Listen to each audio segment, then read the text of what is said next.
Well, welcome everybody. Welcome to our second webinar. This is module 6 of the Pet Loss Partners course. It's on communication skills, and so that clearly is an important part of what we do. Good communication skills are not just necessary, they are essential. Effective communication helps foster a good working relationship between you and your clients. And it is so important because without a good working relationship, both you and your client are going to be frustrated. You're not going to get anywhere. They may stop working with you. Do keep in mind, though, sometimes what happens is someone will stop seeing you. It may simply mean that the two of you are not a good fit. Maybe they need to go elsewhere. Now, if they left because of poor communication skills, then that's something that needs to be worked on. So this webinar is going to provide you with a good deal of information as you move forward in helping you support your grieving pet parents. Come on. Whoops. Okay. So today's goals for our webinar is firstly, just want to kind of review what are the tasks of a pet loss bereavement specialist. You need to know what's expected of you so you could be sure that this is the right field for you and you feel comfortable in supporting clients. We are going to review some useful theories in supporting clients. I will tell you that we always say this is our webinar alert because it is a bit heavy with a lot of information, but it's important to help you determine what style of support you want to use or what you're comfortable using. There's some methodologies that I don't use, but it's important at least that I know what they are, that I understand just the basics of them. And then we will talk about some basic communication skills for working with clients, maybe a review for some of you, but it's always good to review and remind ourselves that we're doing the very best we can for our clients. So as a pet loss specialist, you're going to be offering guidance to pet parents in their most vulnerable state. Your strong sense of compassion and commitment to helping people are the most important qualities. By walking the grief journey with your clients, you are going to help them to make informed and healthy decisions as they learn to physically live without their beloved pets.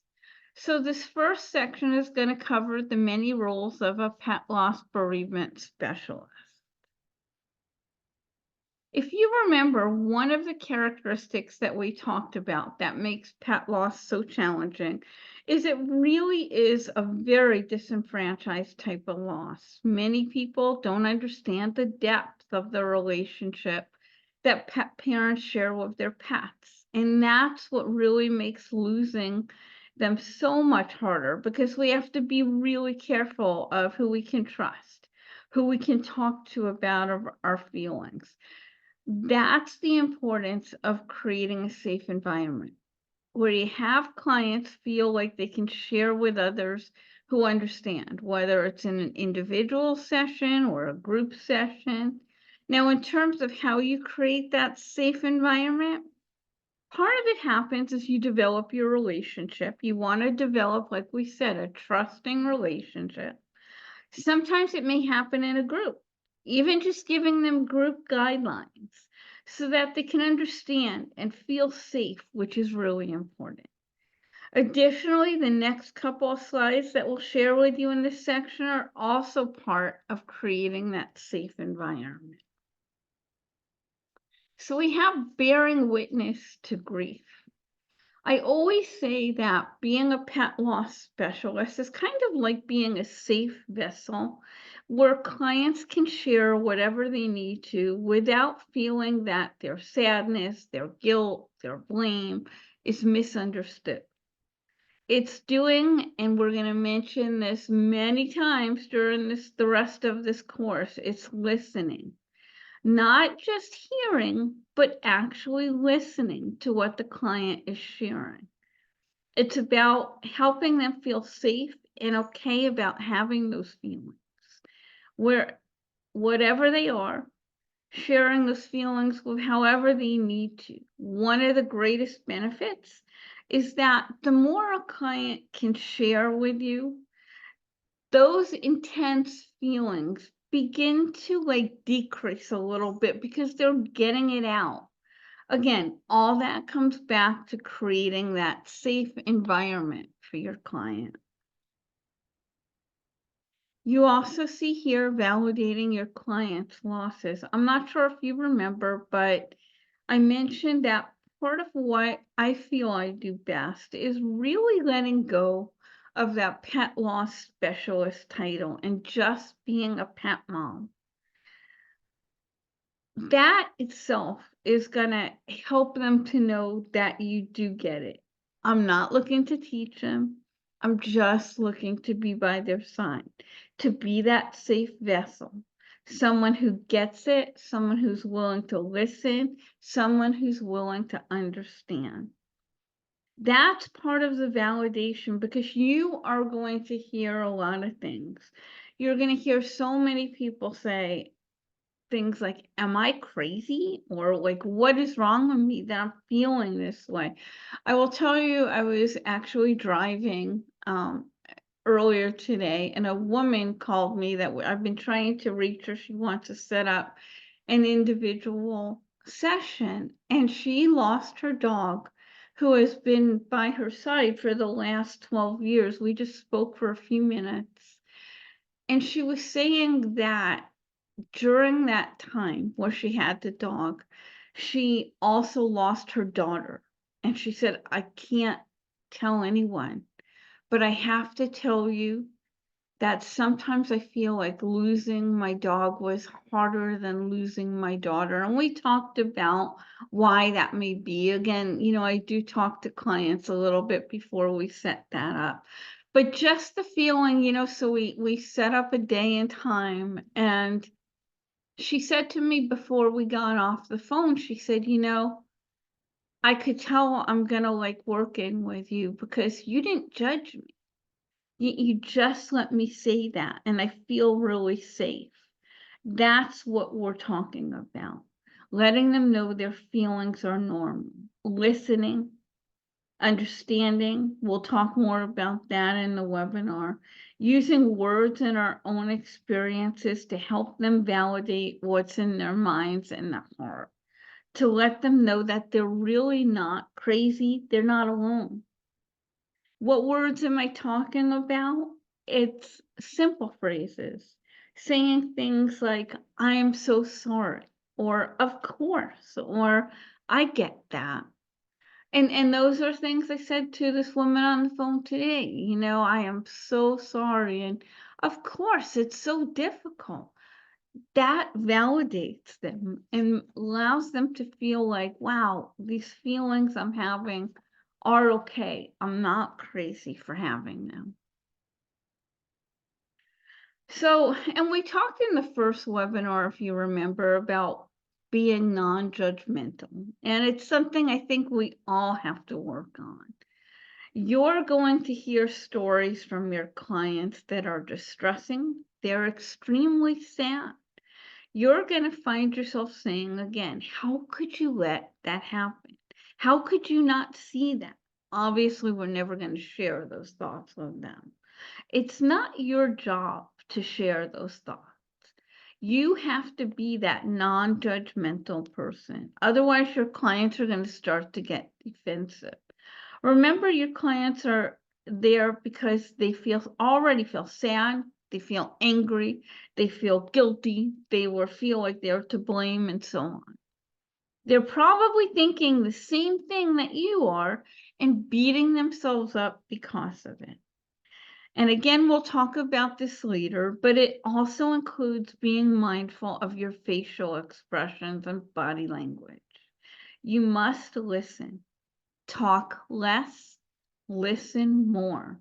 I've said it before, or you're going to hear me say it at least 5 or 6 times during the course. It is very, very, very important that you talk less and listen more. Allow your clients to put everything out on the table. It's getting back to that safe space. They have to know that you are not going to judge them. It's okay to be a pet parent. By communicating compassionately, you are telling your clients that. Compassionate communication shows a genuine desire to understand and to get to know the other person. When you communicate with compassion, people know that you are sincere and you can be trusted. Saying things like, I am so sorry, or that had to be horrible, or he was really a beautiful dog, is very appropriate. Shedding a tear is appropriate. Showing your emotion shows you care. However, it is important to remain professional at all times, right? We don't want to break down sobbing in front of them. We could do that with our self-care buddies afterwards, but shedding a tear, it really is okay, and it does, in my opinion, show compassion. When working with clients, you're going to need to be aware of your own emotions and how you feel. And again, we mentioned this briefly in Module 1 as well. It is so easy to be triggered by what you hear.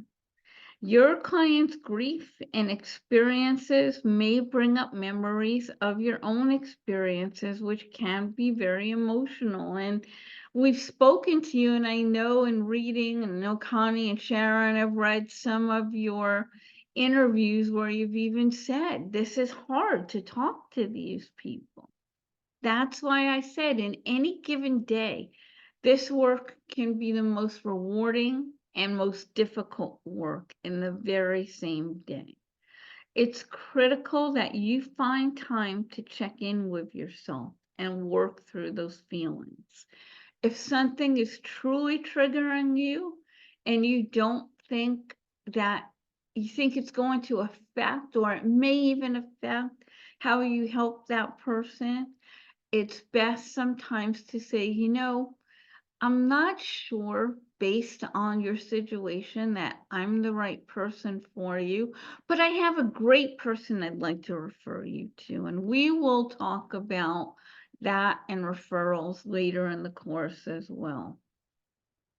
In some of the modules, we may have suggested that you take time to work through a grief you shared with us. This is why unresolved grief always finds its way out. And you don't want it coming out when you're supporting a client. We always talk about grief being like a layer cake, right? Even when you've taken the time to work through that grief, it's there. And so when something else happens, it may be right underneath the surface. You also need to stay aware of how your client's reacting to you and what you're saying to them. If you're having a hard time getting through, if people are responding negatively, it may be time to reassess how you help them. What I have found is that when I am really struggling to get through or to get an idea through to somebody, I will say to them, I want to help you, but I feel like we've hit a bit of a barrier, that there's something that's not working. I want to know what it is that you need. How can I help you best? Is there something I'm not offering that you need? You put it on you, not them. It's nothing about that that says that you're weak. It's about connecting, wanting to help, and sometimes even working together to find a way to do that. Kind of similar to what we were just talking about, part of doing this work is being flexible. We have talked about you are never, and again, I really believe this when I say this, I've done this work for just short of 15 years. And I don't think I've ever found two people, even two people who have lost the same pet, that go through this loss in the same way. Are there some similarities? Sure. Are there some skills that we can teach you in this module and throughout the course that can help you provide coping strategies for most people? Of course. But you are going to run across more challenging clients where you're going to have to be more flexible. That's what we're talking about here. It's really about working without expectations and also with some vulnerability. As I just talked about before, it takes a lot of vulnerability to say to somebody who's paying you for a session and they need support, you know, I don't feel like I'm helping you. Is there something I'm missing here? But again, I'm putting it on me, right? But there is some vulnerability there. And it's important to not to think that there's anything wrong with your client. There's nothing wrong with you. There's nothing wrong with them. Sometimes in the early part of the grief, we talk about a grief fog where people don't even know like how to get home. Did they brush their teeth in the morning? So different things that you share, it may take a while for them to grasp it or for them to be able to implement it. It's about constantly learning things about pet loss, learning things about loss. The more tools you could put in your grief toolbox to help people, the better you're going to be equipped to help those challenging people. There are different, again, we're going to talk about this, books that come out, articles come out. It doesn't only have to be, our group is constantly sharing resources, sending each other articles. That's what you never want to stop learning with any of this in order to be able to help your clients. But okay, so I am going to stop the share for a second because oh wait, am I going to stop the share? Oh, there's one more. So I wanted to share one more slide of you. I did before I do that. Hold on. So let me come back here. I have these notes and sometimes I can't even read my own notes. So excuse me. All right. Hold on. There we go. So that's kind of what I was talking about with the resources. Is to know that you don't have to reinvent the wheel. We don't have to have all the answers. There's a lot of good resources out there on grief and pet loss. There's good books, there's articles. It's our job to be able to share that information with your clients too. You know, you don't have to, and you really shouldn't, especially if somebody has come up with a support theory or a really good article.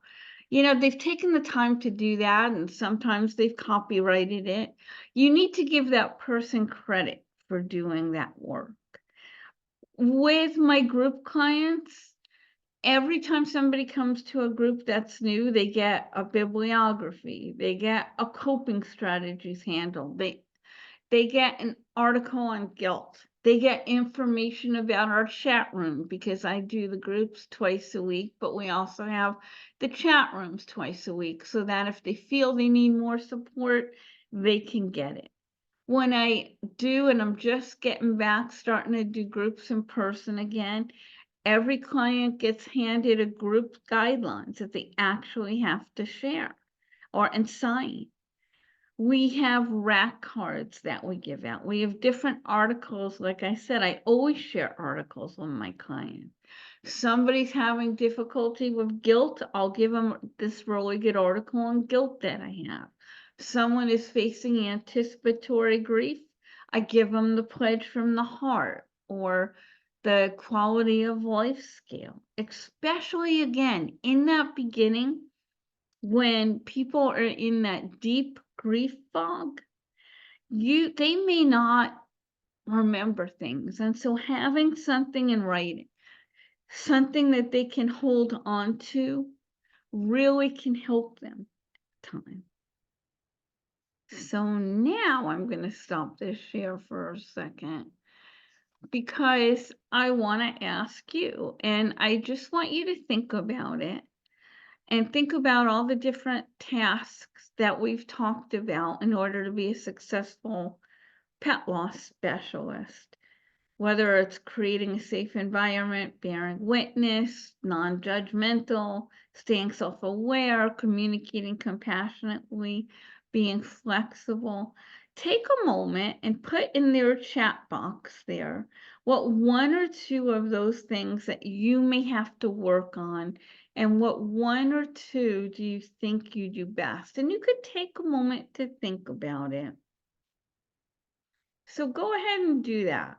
Just maybe one or two that you feel like, and write, like, when you put it in the chat box, say, need to work on blah, best at blah. And don't put blah, of course, put the, that would be kind of self-defeating.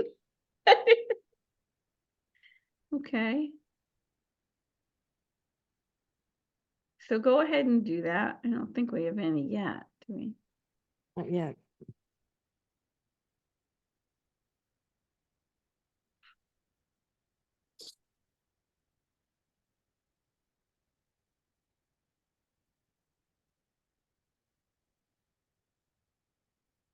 Do we have any in there, Connie? There we go. Non-judgmental and active listening. Yeah, not showing facial expressions. Yeah, that's a hard one. We were taught to not go. So Yeah. that's really a hard one. Listening in a non-judgmental way, communicating compassionately, staying self-aware. Yeah. And Self-aware. here's why I'm even mentioning this to you, because by being aware of what we need to work on, that will help us grow and help us get better on it. Okay. Does anybody have any thoughts that you'd like to share, or any questions? You think, Susanna? Yeah. I noticed even with the course, and I work with people day in, day out all the time, but not to this depth, nowhere near this depth. Like I might come across grief with someone or a breakup or a divorce, but nothing to this depth, that my own grief, my own stuff, even stuff I've been working on, where I'm not even working with clients. This is just working with you guys, all of you. Every now and then, it can be exciting, endearing, and just brutal. So I am very aware. I've even written to you expressing certain things sometimes, just because I have maybe ADD, and I'll just go if I'm pushed. It's not terrible, but it goes off. Sure. So I am noticing a lot of stuff that I don't bring to my normal focus, my normal work. Like it's, and you're saying, be self-aware, be more conscious. It's also working with the hardest place in the world for all of us. So that I noticed a whole lot comes up, on a lot of, and trying to cope with life. Let's say trying to balance when you've got this heavy stuff you've got to do and prep for homework or interviews or stories, and here, hey, who are you voting? Hey, what are you wearing? Like the shallowness around it. It's just like you're in two different universes some days. That's all I'm saying. Oh, absolutely. And I mean, again, and we have a really good group of people of pet loss specialists who have kind of grown up together over the last 10 years or so, working in a different organization, and now this one. And I think Connie and you could kind of chime in on this too. Like, I think one of the things we do best is to share what's going on in our life. Just a little while ago, Connie had a loss. she just started out the webinar today saying that she has another dog who's dealing with kidney disease. So we have one of our group members that had just had a really serious illness with her horse, and we all were there to support her. So and yeah, Melanie, I'm seeing that really quick. Yeah, of course, absolutely. We are always here to Yep. support you. You know, sometimes I could get behind on emails, as we all can, like we have lives, right, going. So if you ever do need any support, you know, if I don't get to you, you know, Connie or Sharon will, and they are just as able to support you as I am. So you don't have to feel like it has to be me. Connie or Sharon can definitely be there to help you as well.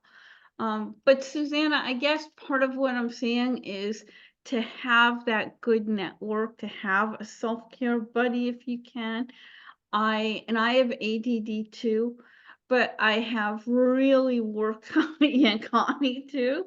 So it's really worked hard on being mindful, you know, just taking some time out and stopping. You know, again, at the beginning of the webinar, I shared that just a few days ago, I lost a dear friend of mine, you know, and I needed it was like 1 o'clock in the morning, and I just sent an email to Connie and Sharon kind of thing. I'm not at my best right now. So if I miss something, please let me know. Right. But taking that time to step back. So this weekend, somebody else who knew that the man that we lost decided to come down and spend the night so we could kind of talk and reminisce, and because again, he's in California, we're in New Jersey now. And normally I would be like, nope, gotta get the course ready. We actually have a separate little course we're doing starting tomorrow with an organization.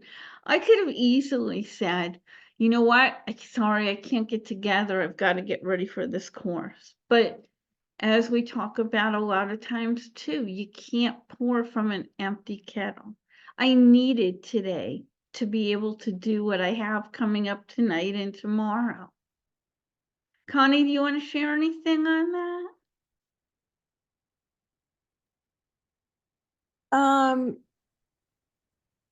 No, other than I really appreciate everything that you do when I have a loss. And so, you know, it's like when I lost Jake, I had to you know, pause my listing to see individual clients because I knew I couldn't do it.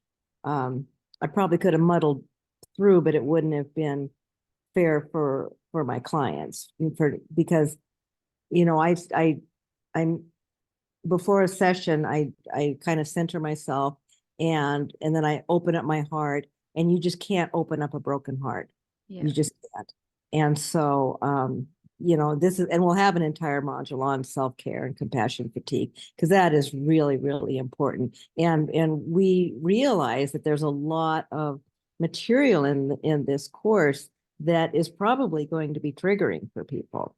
And some of you have reached out and told us that. And so yeah, it's really important for you to take good care of yourselves because this is hard work emotionally and spiritually, and you know, even physically. There's sometimes where I'm just exhausted and you know, because your brain's using up all of its glycogen. And so it really is important to take good care of yourselves.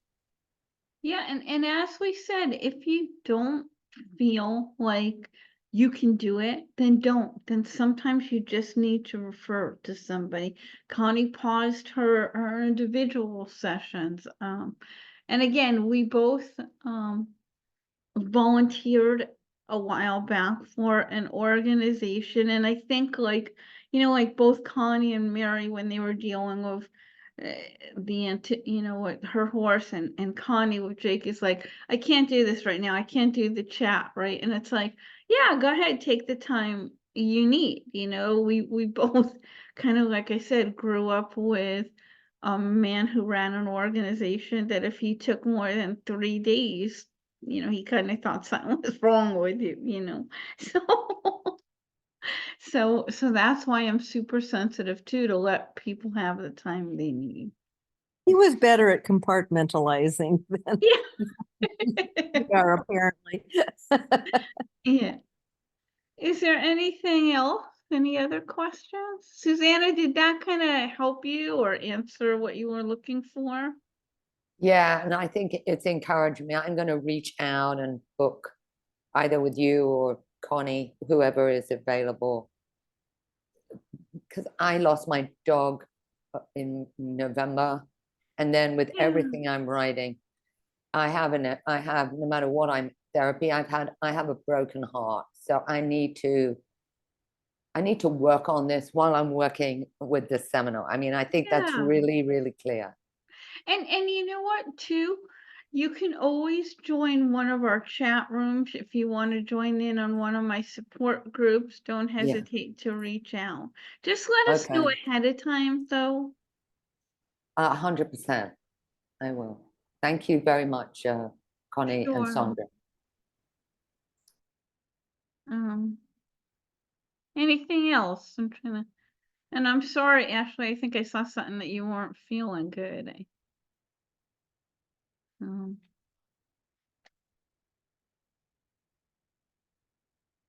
Anything else? Okay, let's keep going then. Where were we?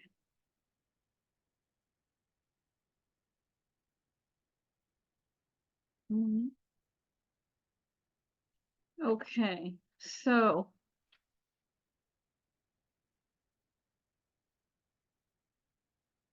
let's talk about some useful theories of support. And again, this is our webinar alert that this part is very information dense. A lot of information we're going to share with you, but it's really important. I would recommend that you review, even if you're here tonight, the recording that I will send out. I should be able to get it out tomorrow by about noon Eastern, I hope. If you remember in the first webinar, we went through different theories of understanding grief. Well, there's also different theories or frameworks to help you understand how to support your clients.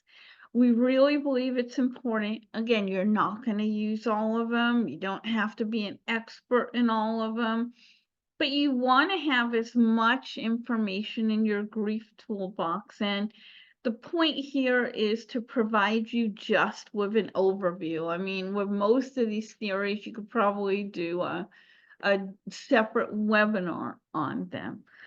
There's also good books where you could learn more about them. There's webinar courses you could take. Most likely, you're going to find one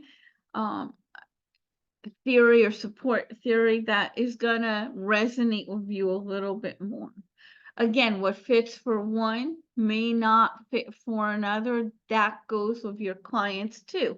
And more important than you're feeling comfortable with it, you have to know how to best support your clients, right?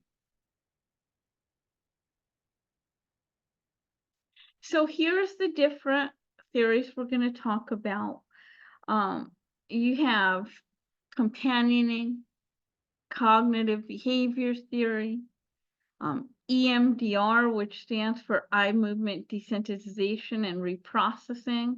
It is a type of psychotherapy that enables people to heal from distressing life experiences. We've kind of mentioned it.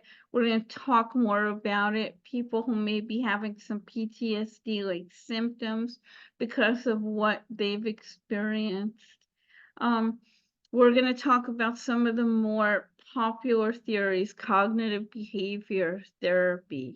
We'll be talking about reframing, and we'll talk about this more in a moment or two.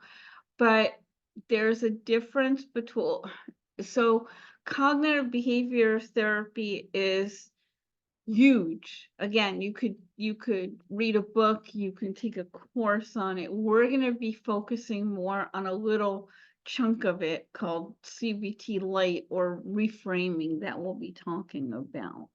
You want to find what feels right for you, but you need to know about other things because what fits for one client may not help another. Okay. We're going to start off by talking about companioning. It is the method that I align with best. I personally think it's the methodology that really helps most pet loss clients. It is about being non-judgmental, about really listening and really allowing yourself to learn from your clients. When I explain companioning to people, I always kind of put it like I am not dragging the client down the grief road. Instead, I'm walking alongside them. I'm listening to them. I'm caring about them. Companioning is about being totally present to the mourner. You learn from your client. You observe your client. They're going to give you the answers you need to help them. They may not realize that because you are paying so much close attention to what you're saying, they'll be able to. In companioning, you provide a safe space so they can embrace their feelings and you are truly present to the client and to their pain. Companioning is not about, and by the way, that is Dr. Alan Wolfelt there, and companioning is his theory that he came up with. It is not the same as counseling. It's a little bit different, and you see here on the list what it really is. It's about learning, not teaching. It's about walking alongside your clients, listening with your heart. You're not analyzing, you're feeling with them, you're being there for them. With companioning, there is no reward for speed. That is something that Alan talks about all the time. You sit, you listen. There may be times of sacred silence that we talked about in the group call. Sometimes there is no need for words. Sometimes people just need a place where they could be sad or angry and cry with no judgment. With companioning, that is what you offer. You want to help people heal from their loss. You want to give them tools. You want to give them coping strategies. But you also realize that this is their journey, not yours. And so it's not yours to judge either. Sandy, can I say something real quick? Sure. About companioning is about curiosity. It is not about expertise. That's not to say that we shouldn't know our stuff. We shouldn't know about grief and loss and be experts in, or as close to experts as we can be in our field.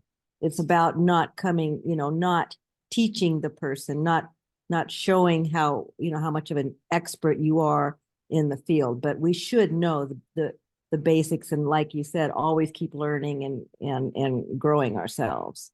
Absolutely. Thank you for clarifying that. That's a really good point.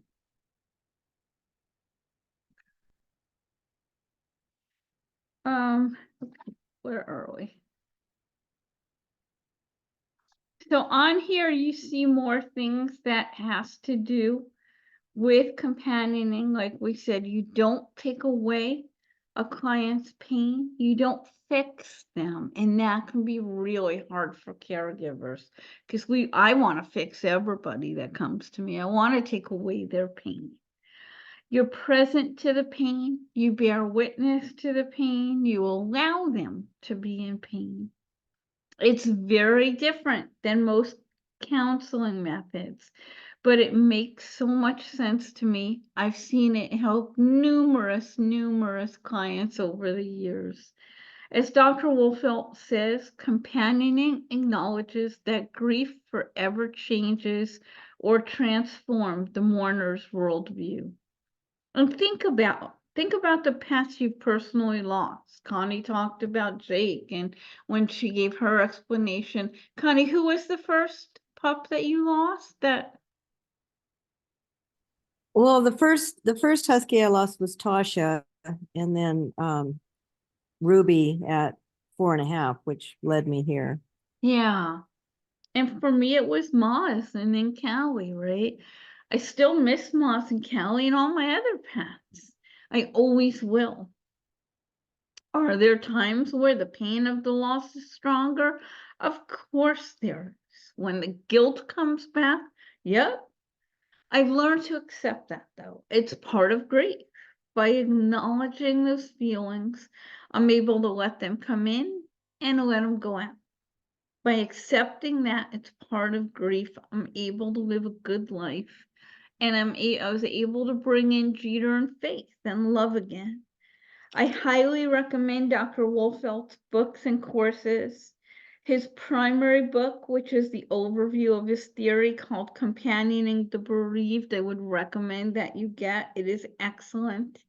You can find more information at www.centerforloss.com. This is not a commercial forum, but it's got a lot of good information there. There are many, many books and pamphlets on just about every grief topic that you would encounter.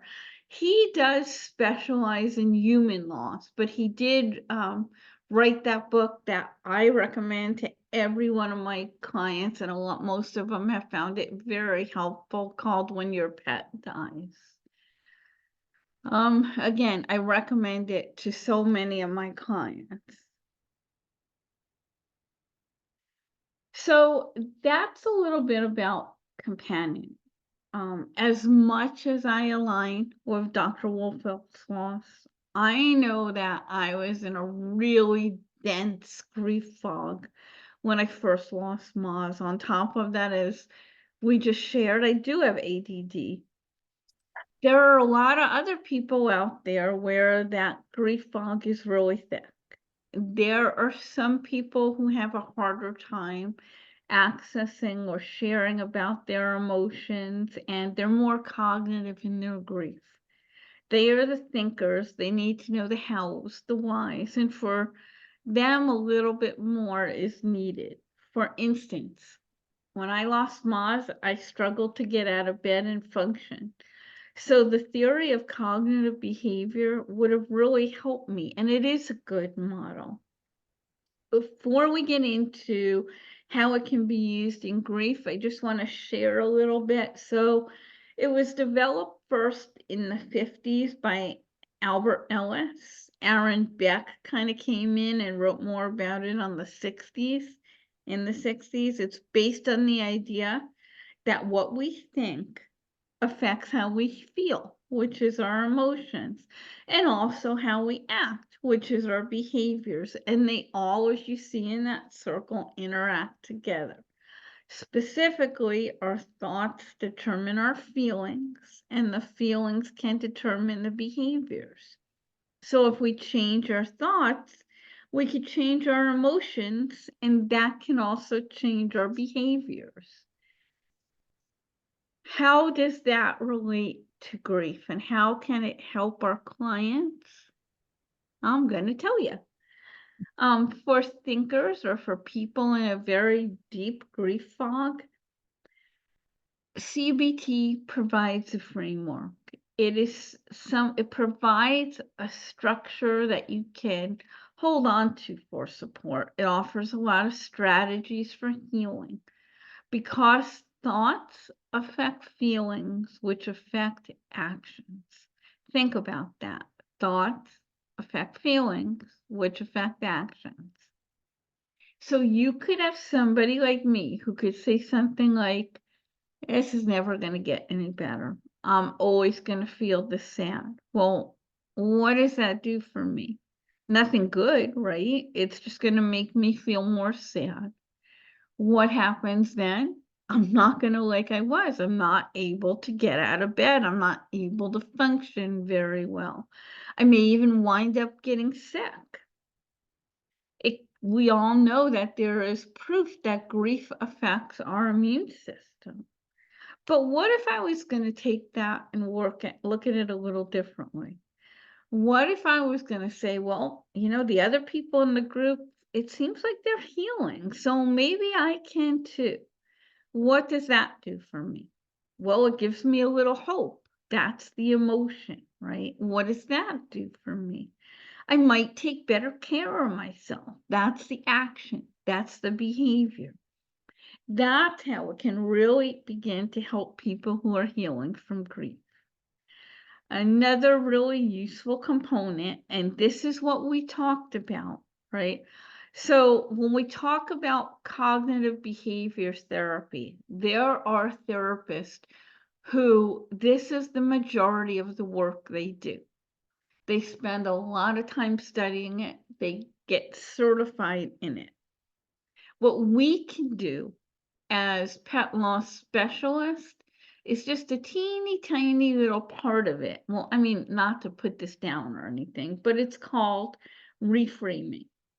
Cognitive reframing can be used in a lot of areas, but basically it's looking at a difficult image from a different angle.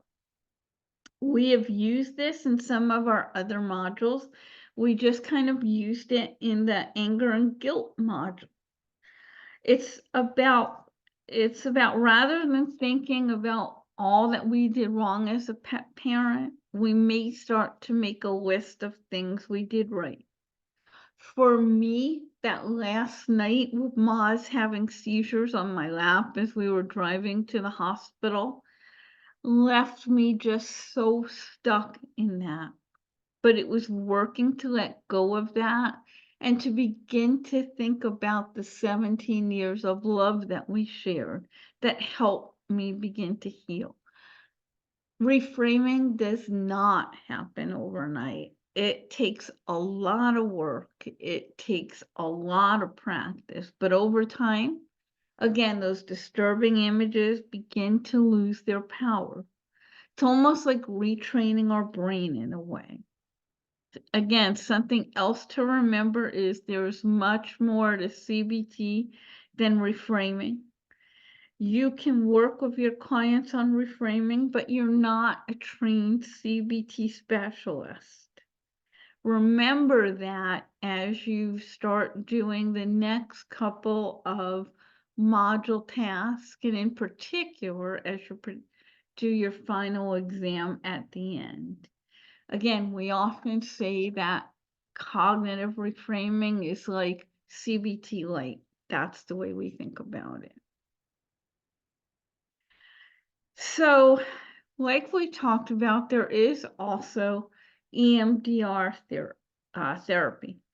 In Module 4, we talked about pet loss related to tragic accidents. At that point, you may be dealing with something more when somebody has witnessed something really horrible. You may be dealing with traumatic loss. Traumatic loss can lead to, if not dealt with, PTSD. And there may be some people who are more prone to developing those PTSD symptoms. And PTSD, a lot of us hear about it in terms of veterans that come back, right? There are these young boys, most times, a lot of them have lived a little bit of a sheltered life and they're thrown into horribly difficult situations. They see difficult things. Those images can really stay with them. They can intrude into every part of their lives. They can't release those thoughts. Some of the symptoms of PTSD are sleep disorders, nightmares, difficulty socializing, difficulty functioning. So similarly, when a pet parent witnesses a traumatic passing or an accident like a pet being hit by a car, or a difficult accident at home. One of our old associates, and she's not literally old, but she doesn't work with us anymore. she volunteers for the Red Cross and helps people who have lost their home and their pets due to fires and tornadoes and things. Again, very, very difficult. So there are definitely strategies we shared with you about the STOP method. And for a lot of people that you will see and help, that often will work.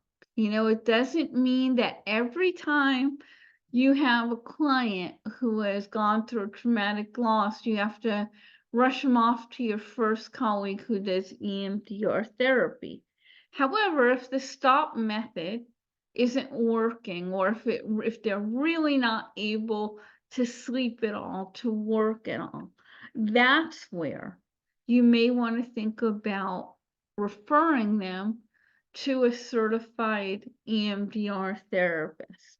The most important thing here is remember, do no harm. You are not an EMDR specialist. You are not a traumatic pet loss specialist. There may be times when the kindest and most responsible thing you can do for your client and yourself is to say, I don't think I'm the best person for you, but I've got a great person I think may be able to help you. So how do we help people, and what is the relationship between PTSD and EMDR therapy? Well, there's really good people out there who, again, this is all they do. They are therapists that have gone through extensive training. They are called EMDR therapists. Not every therapist is trained in EMDR. It's very effective. Again, it stands for eye movement desensitization and reprogramming. It's complicated to go into here, and we don't need to go into the great details about it here. But basically, EMDR uses technique, it's called bilateral stimulation. The therapist guides the client through a series of eye motions, and it's almost like trying to move that difficult memory to a more functioning part of the brain. I have seen it work numerous times over the years that I've been doing this work. I'll share with you, I had a client many years ago and this is before, I know a lot of us know, don't drive with your dog with the window wide open, right? There's even seat belts for dogs now and things, but this young kid never had a dog, and he went out on his own, got his own apartment, had his own job, and got his own little Chihuahua mix, and was driving on the LA freeway. And you could imagine the dog jumped out of the car. The dog didn't die then. He was able to get the dog, but he died later at a hospital. This was a kid who could not function. His mom actually called me to see if he could come to a group. And I, the first time, realized just he could barely talk, that this group was not going to be his answer. And in fact, that I probably wasn't going to be his answer. I referred him to a friend of mine who does EMDR therapy. He started going to her. After a few sessions, she called me and said, I'd like him also to go back to the group because each has their benefits. And this kid did amazing. You know, he waited about a year, I think, and he got another dog. And every now and then, it's so funny. And I guess it's been about, I've been here 4 years now, so probably about 8 years. And he'll send me like a e-card for the holidays. He'll send pictures of his little dog. He's doing great. How do you find somebody trained in EMDR? How do you help a client? And again, we'll talk about referrals. We understand at this point you're not going to have a lot of referrals, but you go to Psychology Today And you can look under find a therapist or direct your client to look under there. And you put in your area and you put in EMDR therapy. That's a way to find somebody as well. So now that your brain is full with all these different theories, let's talk about how you integrate all this information. We say it all the time, grief is never linear or cut and dry. Every client is different. Every client's experience is different. Using an integrative or multidimensional approach allows you the widest variety of tools to help your clients. It's not a cookie cutter job being a pet loss specialist. That's why we always talk about continuing to learn. Every client will be different. It may be the same pet with two different people or an entire family all grieving differently. For one, companioning may work best. For another, reframing may work best. You need to find what works best for each person. No one method is better than another. You need to find what you're comfortable with too, but most importantly, what your client's comfortable. Do not use a theory or methodology that you don't understand. Do not tell your clients that you can work with them with cognitive behavior therapy, because you can't. You can do reframing with them, but you can't do cognitive behavior therapy. Okay. Quiz alert, module task alert, remember those words. It's somewhere in there. So study, learn, and do what's best for you and your client. I'm going to stop here for a second. And if we haven't already scared you off, you're still here too. So, does anybody have any questions? Is there anybody that says, God, I'd really like to know a little bit more about that theory, or this is something I feel more comfortable with? You can either put it in the chat box or feel free to raise your hand or use the little raise your hand icon thing. Connie and I will kind of look and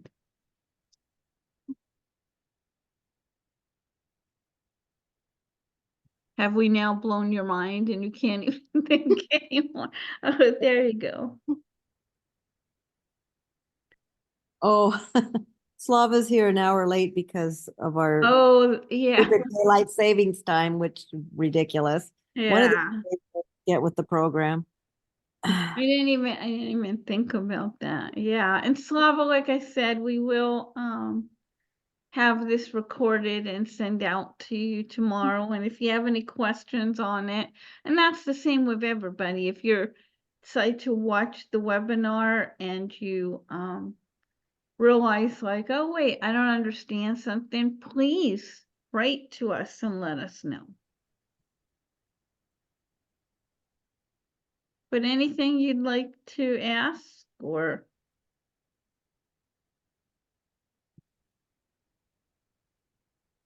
Sorry. What's that? There's something I just read, I think from Jen, Connie, that, Boy, I don't know that the answers is I'm epileptic. If a client has epilepsy and is PTSD, would EMDR stimulate a seizure? that's a good question. Yeah, It that's is, because I know I can't be around like strobe lights. right. And Yeah. so if I go for like, I usually have to go at least once a year to get like an EEG done. And halfway through the EEG, they have you go through strobe lights to help produce it. So that's why I was asking that, because I feel like if they have you do trigger things, no matter what it is, that actually might, depending on the epilepsy of the person, it might actually cause the seizure to occur. I'm gonna go ahead and assume that if you are an EMD, oh, yeah, it was a practitioner that you would if it Right, you did, would tell them ahead of time that that's, yeah. ask any potential client if they had a seizure disorder. Yeah. Yeah, and I'm sure that an EMDR therapist would be able to share more on that. There is also, I don't know much about it, but I have had a few people share, there's also tapping. Yeah. I don't think it's as effective as EMDR, but some people have found it effective. And Okay. again, I don't know a lot about it, but it's basically teaching you, Connie, and if you know anything about it, like to tap certain parts of your body when you get affected or Yeah. Yeah. You tap, I think, above your Yeah, eyes. you And kind of do the, yeah. yeah. Yeah. So, it's something that you could do yourself. yeah. You know, Anything else?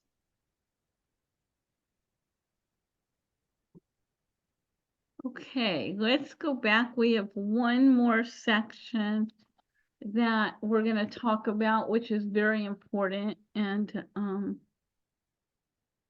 let me go back here.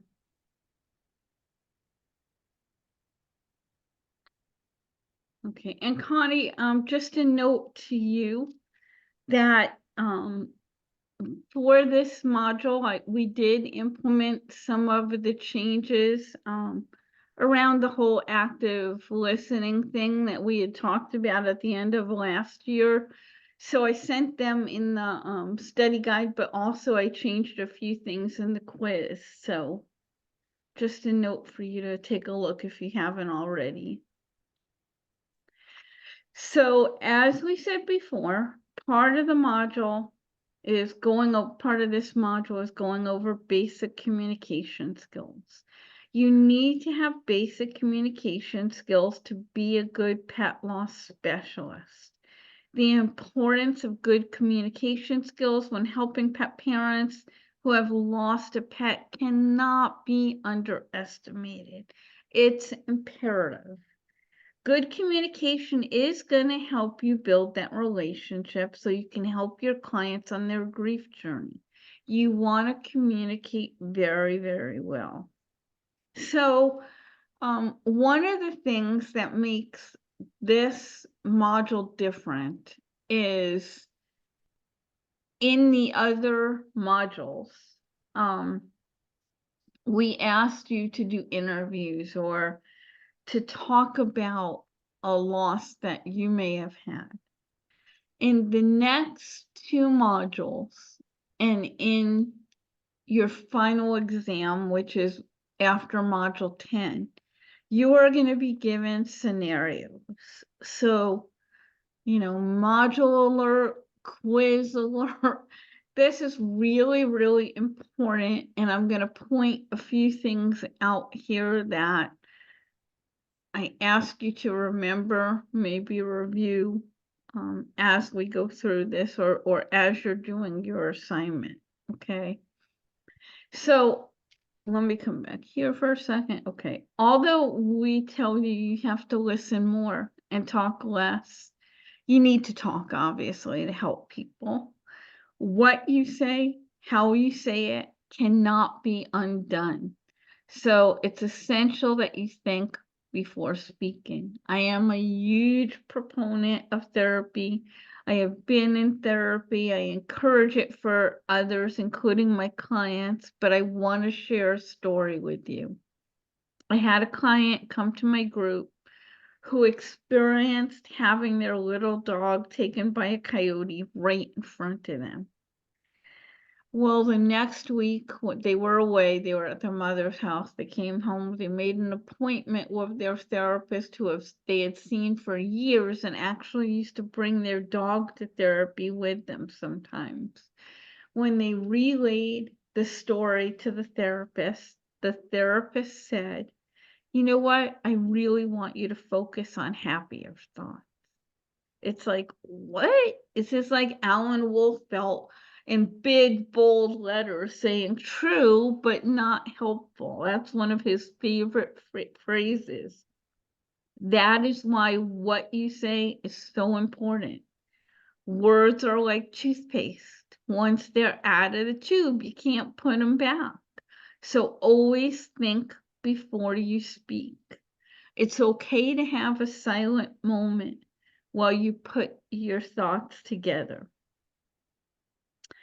In terms of speaking and of communicating, you do want to, like we said, you want to give credibility to the client by letting them know that the grief they're feeling and experiencing is normal. Most of my clients, most of the people who come to chat, I'm sure Connie's clients, they wonder about this because they're surrounded by people who say a lot of insensitive things like, oh, there's so many dogs that are at the shelter or cats at the shelter. You know, it's been a couple of months. Don't you think you should be over it by now? They need to know, we've talked about this, that their feelings are normal. How do we do that? And some of you, I thought really quickly, like I said, because I do have ADD, those chats that the comments that come across are kind of like squirrels for me. That's why Connie is such a help too, because she can read them. Some of you mentioned active listening. A lot of people mention active listening without really understanding what it is. A big part of communicating with clients is not just to speak, but the ability to truly listen.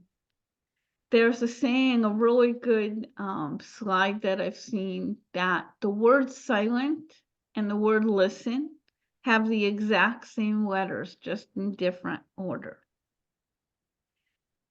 It's not only hearing what your clients are saying, but really listening with our ears and thinking about what people are saying, paying attention to the feelings behind the words.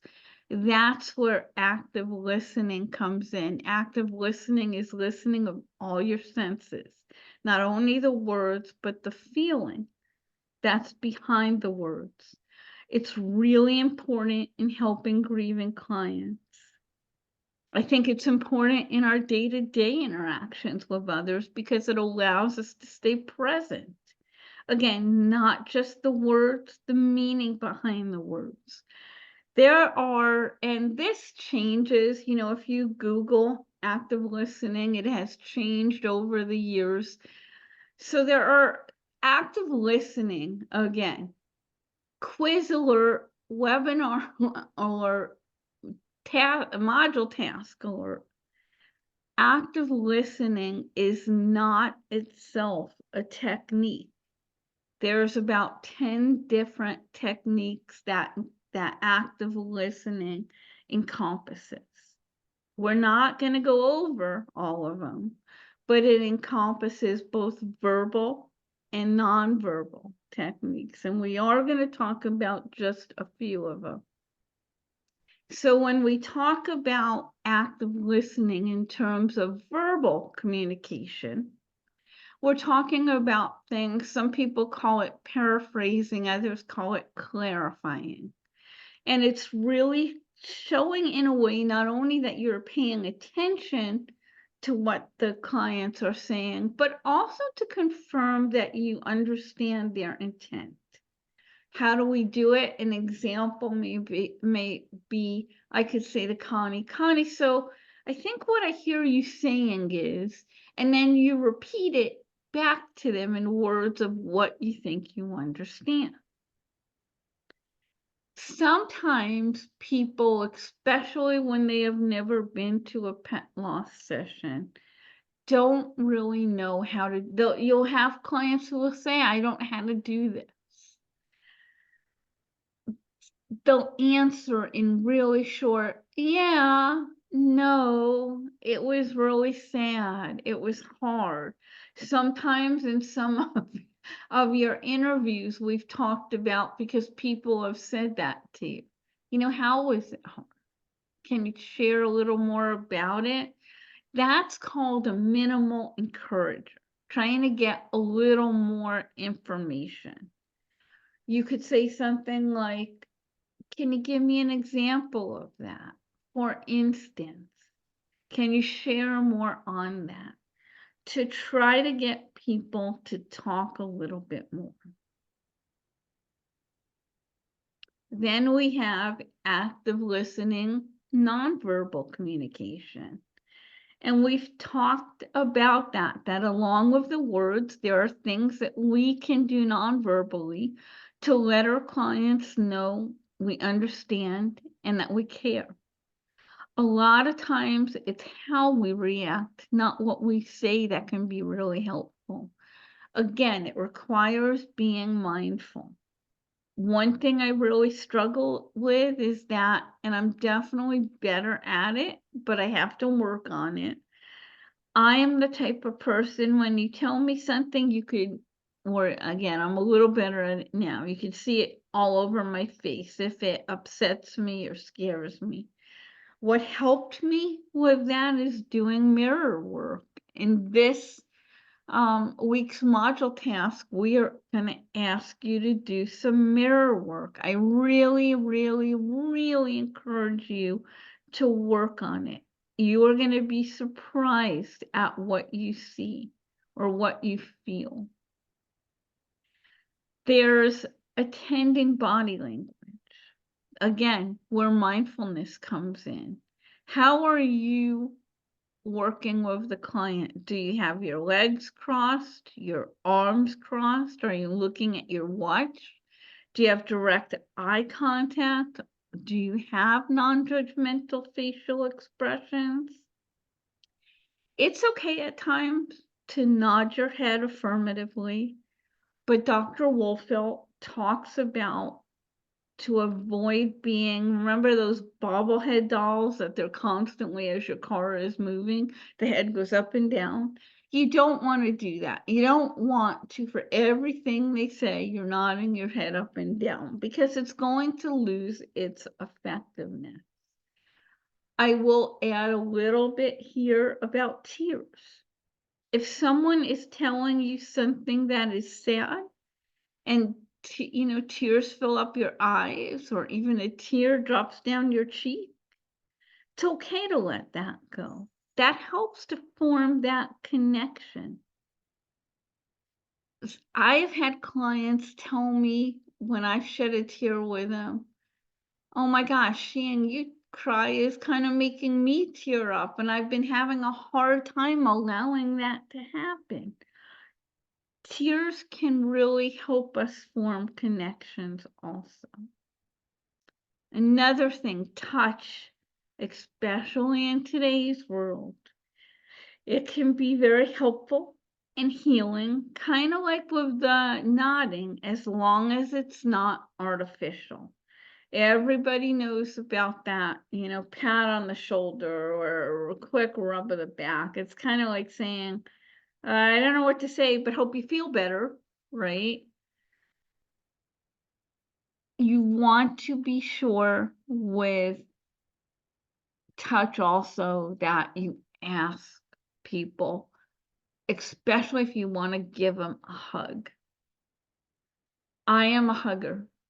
When I used to do my groups, I would, if it was up to me, I would have everybody, as they were walking out the door, give me a hug, or I'd give them a hug. A lot of people don't like to do that. There's that really good article that came out a while, I think we shared it with, our group, Connie, or somebody shared it, with with the pandemic, will we ever touch again, right? Do we even shake hands? I think we're kind of getting over that now.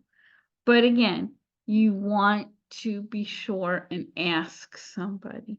Sometimes a nice touch of the arm is okay. You don't have to ask them for that if it's authentic. But a hug, you definitely want to ask about first. So again, as I said, when you look up active listening, you'll find probably 10 different articles, and there'll be some similarity about what active listening is and isn't. And some, for the purposes of when the majority of what active listening is talked about, They don't include normalizing or self-disclosure. Both of these things are verbal communication, but not considered active listening. Okay? Again, pay attention to this because it's going to help you in your work this week. What is normalizing? Normalizing gives credibility to a client's thoughts or feelings or behaviors. An example of normalizing is, listen, John, it's understandable you feel this loss. I was talking to you earlier about the client that called me in the car, right? Who told me that the loss of their dog in a way was harder for them than the loss of their own daughter. Me being able to say that, I was normalizing her feelings. All of a sudden, she wasn't crazy for feeling that. And then there's self-disclosure. Self-disclosure is very tricky because you want to make sure it's appropriate and you want to make sure you don't shift the focus onto you rather than on your client. So it's basically briefly sharing a personal experience of loss when it's appropriate and helpful to clients. I have at times told my clients if they've talked to me about their pet having seizures, listen, I get that. Maz had seizures on the way to the hospital that last night. I can relate to how scary that is. And I will share a little bit about that. It helps your clients feel a little less alone. But it's very important to not shift the focus away from your client and onto yourself. Again, I could relate to your pain, Joan. I remember how painful it was to get that cancer diagnosis for my dog, Scotty. But talk less, listen more. So again, I'm going to tell you that these last few slides are super important in doing your module task this week. We are going to ask you, we're going to give you a couple of scenarios. So if I say to you, what technique would you use to help John? Please don't tell me you'd use active listening. Okay, again, module task alert, hint, hint. Okay, so that's what I'll say there. Just in wrapping up with this week, I'm going to share something that's really important for those of us that want to help pet parents who are really struggling, and it kind of goes along with companioning. You can't take away somebody's pain. You can definitely walk alongside them. It's really important to just be there. Connie brought up a thing in companioning, where it talked about you don't have to be an expert. Connie and I never really thought of it. Yeah, you kind of do have to be an expert in knowing how to help people, but you don't have to teach. You're there to listen. You're there to walk beside them. You want to have as many tools as you can, whether it's companioning or reframing. A lot of times I will tell my clients, I wish I had magic fairy dust to sprinkle on you. You have to work through this. I can't take away your pain. But I always make sure that they know I'm there for them, that they know that I'm willing to walk through this grief journey with them. And that really helps to know that they have somebody. I think that about wraps it up. So I'm going to stop the share. Again, I know, it's a super important part that we just talked about in helping you do the assignment this week. And so if you have any questions about communication techniques, about active listening, now's a really good time to ask them, or anything that we've talked about. You could put it in the chat box, you could raise your hand. Is that Barbara? Yeah. Sandy, so just explain to me again, active listening is a process that you would do when you're using CBT or something? No, The therapy, it's not a therapy. it's not a technique. It's not a not, technique. it encompasses both verbal and non-verbal techniques like paraphrasing, like minimal encouragers, like non-verbal things like keep direct eye contact. Connie, I mean, I did rework that. Is there anything you want to add here or? Yeah, and if you use the Google machine, you can really get a lot of good information and examples about active listening. And active listening isn't something that we only do in our counseling sessions, but you should really practice active listening every day with your partner, your spouse. It just shows that you are actively listening to the person, because at least in our culture, we're already thinking about we're going to say to when we're having a conversation with a person. We're not actively listening to them. So this shows that we are actively listening to them, and it also guides the session in that we're you know, getting those getting more information from them, and it's we're more listening, and so we're talking less, listening more. But this is how we kind of tease out some of that information and get our clients to talk. So active listening is an umbrella of different techniques. Yes, thank you. Does that help? Yes, thank you.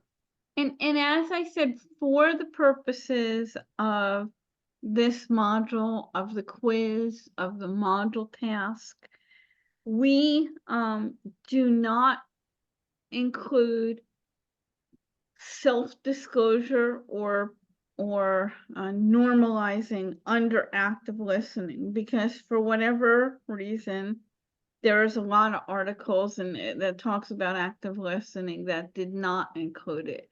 So for our purposes, when you're doing your quiz and when you're doing your module task, please remember that. Okay. Anything else? Oh, thank you. I have one more question. Sure. I know that you mentioned CBT Light. Is that correct? Yes, that's reframing. I mean, that's just our Okay. our little acronym for or whatever, you know, it's just what we call it. Because again, you cannot, when you take this course, you cannot tell a client after you take the course, I guess, that you're a certified pet loss specialist and you can do CBT therapy with them. No, you cannot. Yeah. You could do reframing with them, but you can't do CBT. If you want to do CBT therapy, I can recommend a couple of webinars and courses you can take on that, but not from our course. You are not a CBT therapist. Connie, you were going to say something? Oh, and that thought's probably gone. Squirrel.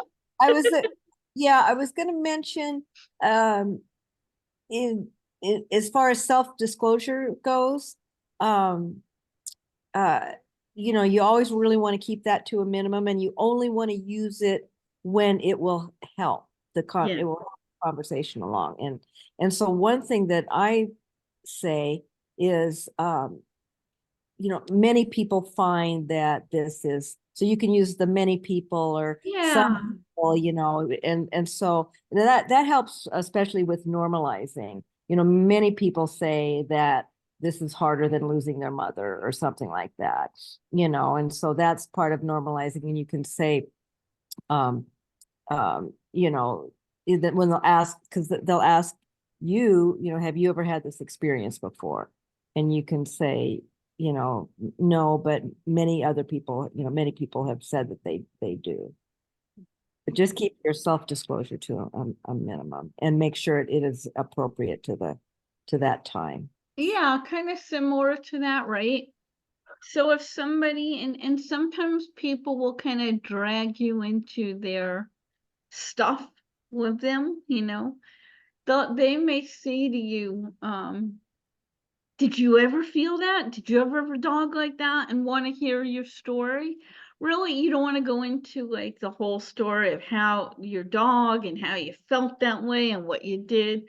This is their time and you're trying to help them. This is not a time for you to rehash your own stuff,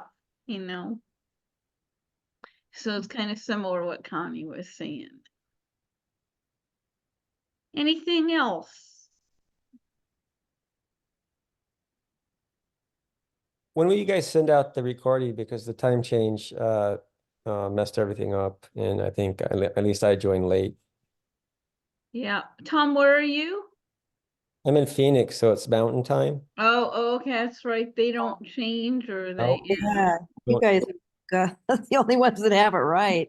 And then I know Slava is in Israel, so you guys are lucky. You don't have to deal with the time. They keep saying too that they're gonna get. Oh, you do have it, huh? Hmm. That they're gonna get rid of it here. I wish they. Oh, I see. Okay.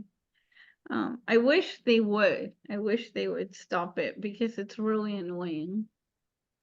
It really confuses my dogs about what time dinner is. Yes, the cats too. Or like this morning, they're like, "Get up! You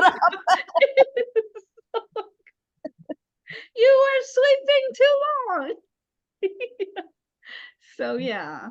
The recording should be out tomorrow, Tom. Yeah, I will try to get it out to you. I'm trying to think. I know we've got to get ready for that course, but I should have it by like noon. I've gotta yes, Lava, and that's where can we get it? You'll be sent a link. So just to let you know, the process of taking this and turning it into a link that you can use, it has to go through YouTube actually. And so it takes, especially because we've been on now an hour and a half, several hours. And because I'm tired now and I don't really want to wait several hours, I get up early and I started going. So once it goes through YouTube stuff, it gives me a link and then I could share that link with you. We used to have our IT guy do it, but he finally gave me enough simple baby steps that I now know how to do it myself. So it's like press this button, right? So it'll be ready for you, like I said, hopefully by about noon. Anything else? Okay, well, I wish you a good evening, afternoon for some of you, or if you're in a different country. I don't know, Slava, what time? I think it's like 7 hours or 8 hours ahead or behind. No, it's like, and God bless you, I think it's 2:30. 30. Oh, boy. Well, I'll tell you, my hair would look like that too. So All right. thank you for being here in the middle of the night. Yeah. Yeah, so we'll get it to you. Everybody have a good rest of the day. Go back to bed, Slava. Back- And Connie, if you could stay on. I'll stay on. Have a good one, guys. And if you have any questions, just email us. We're here. Yeah.